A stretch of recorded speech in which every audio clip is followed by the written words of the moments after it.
नमस्कार, सत श्री अकाल, आदाब। रेडियो धूम सुन रहे आप तमाम श्रोताओं को आरजे राघव का प्यार भरा नमस्कार। दोस्तों, अब समय हो चला है प्रोग्राम उजाले की ओर का, और आज हमारे साथ स्टूडियो में मौजूद हैं जूनियर आरजे अभिनव पांडे। नाम है अभिनव, बिल्कुल नया नाम है। और आज के प्रोग्राम में आपको जानकारी देने वाले हैं आर्टिफिशियल इंटेलिजेंसी के बारे में। इंटेलिजेंसी है क्या, कैसे आई, क्या इसका उपयोग है, इन सभी बातों पर नजर डालेंगे आज के प्रोग्राम में। तो चलिए अब बिना देर किए हुए करते हैं आज के हमारे जूनियर आरजे का स्वागत अभिनव पांडे का। सभी श्रोताओं को मेरा हेलो, नमस्ते, जोहार। और मैं अभिनव पांडे, ओपी जिंदल स्कूल तराईमाल की कक्षा 9वीं का छात्र, आज कृत्रिम बुद्धिमत्ता पर अपने विचार साझा करना चाहता हूँ। अभी के समय में शायद ही कोई होगा जो एआई या कृत्रिम बुद्धिमत्ता से अपरिचित होगा, क्योंकि अब एआई की हर क्षेत्र में पहुँच है। और हो भी क्यों ना, क्योंकि इसको और अधिक विकसित करने में पूरे विश्व की कई संस्थाएं ज़ोरों शोरों से काम करने में लगी हुई हैं। चाहे वो एप्पल की सीरी हो, अमेज़ॉन की एलेक्सा, या गूगल का गूगल असिस्टेंट, या माइक्रोसॉफ्ट का को-पायलट अब हमारे जीवन के अहम भाग बन चुके हैं। और चैट जीपीटी ने तो पूरी दुनिया में अपना महत्व ही स्थापित करके रखा है। बड़ी बड़ी कंपनियां भी इसका प्रयोग कर रही हैं। एआई मनुष्यों या जानवरों द्वारा प्रदर्शित बुद्धि के विपरीत मशीनों द्वारा प्रदर्शित की गई बुद्धि है, या फिर आम भाषा में कहें तो मनुष्य द्वारा निर्मित बुद्धिमत्ता जो कि मशीनों में डाली गई है। इसका इतिहास भी बड़ा रोचक है। क्या आपको पता था कि एआई का उल्लेख हमारे महाभारत और रामायण और वेदों में भी था? इससे हमें यह पता चलता है कि हजारों सालों पहले ही मनुष्य ने इस चीज़ का अनुमान लगा लिया था कि मनुष्य इस उपलब्धि को हासिल करेगा और स्वयं ही एक नई बुद्धि को जन्म देगा। एआई का उल्लेख हमारी भी सभ्यता में नहीं, बल्कि ग्रीस, इजिप्ट, चाइना और इस्लाम के ग्रंथों में इसका उल्लेख मिलता है। अगर आधुनिक काल की बात करें तो एआई का आगमन 1955 में हुआ था। इस वर्ष में एलन न्यूएल और हर्बर्ट ए साइमन द्वारा पहला एआई विकसित किया गया। एआई शब्द को जॉन मैकार्थी ने दिया था, इसलिए उन्हें एआई का जनक भी माना जाता है। सन 1967 में जोसेफ वेज़नबाउम ने विश्व का सबसे पहला चैटबॉट एलिजा का आविष्कार किया। सबसे पहला ह्यूमनॉइड रोबोट जापान द्वारा 1972 में बनाया गया था। उसका नाम उन्होंने वाबॉट 1 रखा था। फिर 1997 में IBM के डीप ब्लू ने विश्व विजेता गैरी कैस्परोव को हराया। ये शतरंज के काफ़ी माहिर खिलाड़ी थे। इनको हराना बिल्कुल नामुमकिन ही माना जा रहा था, पर एआई ने ये उपलब्धि हासिल की। और ये उसके लिए बहुत बड़ी उपलब्धि इसलिए भी थी क्योंकि वो अपने शुरुआती चरणों में चल रहा था। फिर 2006 में एआई उद्योग के क्षेत्र में आया। इसको गूगल, फेसबुक, नेटफ्लिक्स और ट्विटर जैसी कंपनियों द्वारा उपयोग में लाया गया।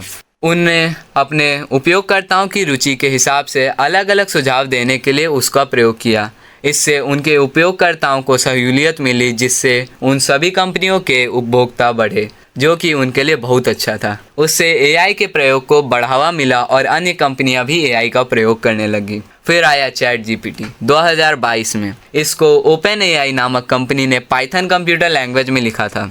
हम वापस चैट जीपीटी पर ही लौट आए भी क्यों ना।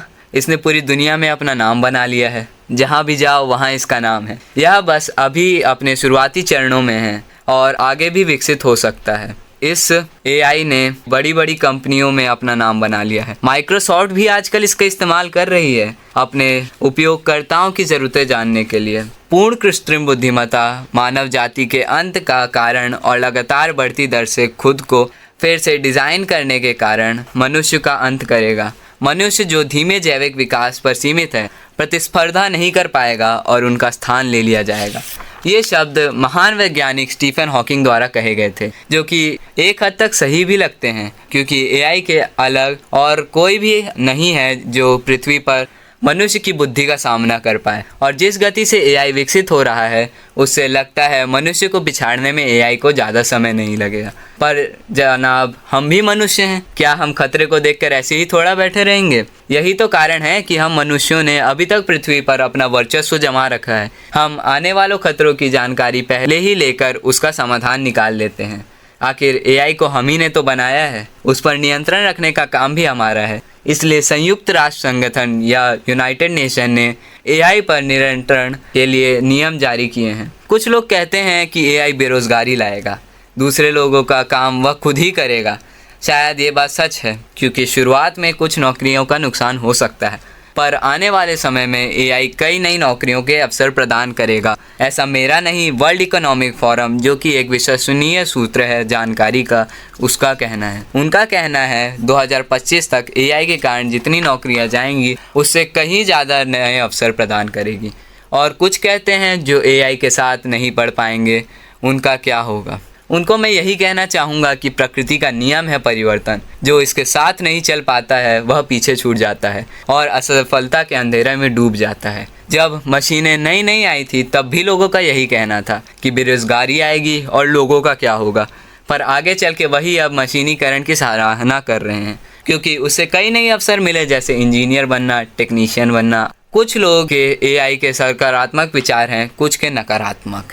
जैसे कि लैरी पेज का कहना है आर्टिफिशियल इंटेलिजेंस गूगल का सबसे बढ़िया संस्करण होगा, सबसे बढ़िया सर्च इंजन जो वेब पर सब कुछ समझेगा जो आप चाहते हैं और आपको सही चीज़ देगा। हम अभी ऐसा करने के करीब नहीं हैं, हालांकि हम धीरे धीरे उसके करीब पहुंच सकते हैं और मूल रूप में हम इसी पर काम कर रहे हैं। स्वर्णिम युग काफ़ी चर्चा में है क्योंकि एआई से बहुत महत्वाकांक्षा है लोगों का कहना है कि एआई का अगर सही से प्रयोग हुआ तो वह स्वर्णिम युग लाएगा। उसके साथ हम भी अगर नियंत्रण विकास करते रहेंगे तो एआई से हमको कोई खतरा नहीं होगा। इसी के साथ हम इस भाग का अंत करते हैं और एक गाना चल्ला जो कि यूरी द सर्जिकल स्ट्राइक का है। दोस्तों, मैं आपका फिर से स्वागत करता हूं और हम इसके साथ अपने प्रोग्राम के दूसरे भाग में पहुंच चुके हैं। मैं आज माइकल जॉर्डन, जो कि आज के समय में बास्केटबॉल की दुनिया के शहंशाह के रूप में जाने जाते हैं, उनके जीवन की एक घटना सुनाने जा रहा हूँ।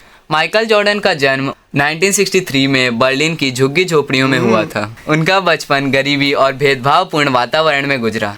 जब माइकल जॉर्डन 13 वर्ष के थे तो उनके पिता ने उन्हें पुराना टी शर्ट दिया और कहा, इस टी शर्ट की कीमत क्या होगी? तब जॉर्डन ने जवाब दिया, शायद $1।